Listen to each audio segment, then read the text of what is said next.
嗱，美加墨世界盃開波啦！今日開始咧，我哋大灣區探長就推出特別嘅欄目，第一期咧請嚟咗我哋嘅重量級嘅嘉賓啊，歐楚良歐指導嘅，你好，歐指導，係你好，你自己睇波嘅生涯裏邊，你第幾屆開始睇體育盃？哦，1978年，阿根廷對荷蘭，其實呢個亦都可以係講我足球啟蒙嘅一場波，當時嘅球王啦，係嘛？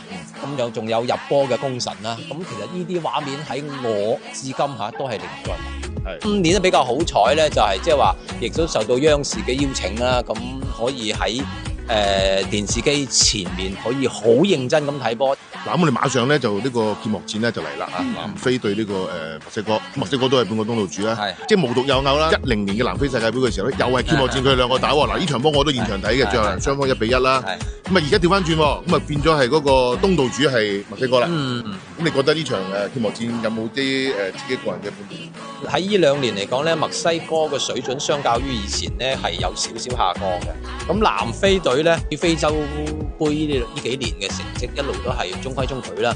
咁你話佢有太長足嘅進步，亦都唔係咁講。咁但係由於你話墨西哥水平拉低咗少少，儘管係主場作戰嚇，因為主場有墨西哥城應該係接近2000米，即係會有少少嘅高度反應嚇。咁呢個我要稱先少少墨西哥啦。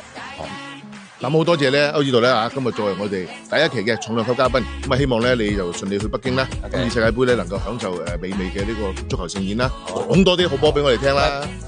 嗱，廣州而家嘅世界盃氛圍咧真係越嚟越濃厚啦！嗱，今日咧張探長嚟到嘉禾望崗呢個 KO 體育公園啊，喂，球場都未營業啊，但係咧已經有好多球迷咧喺度猜波啦！嗱，等張探長咧問下佢哋對世界盃嘅睇法先。你自己睇到邊度啊？攞冠軍？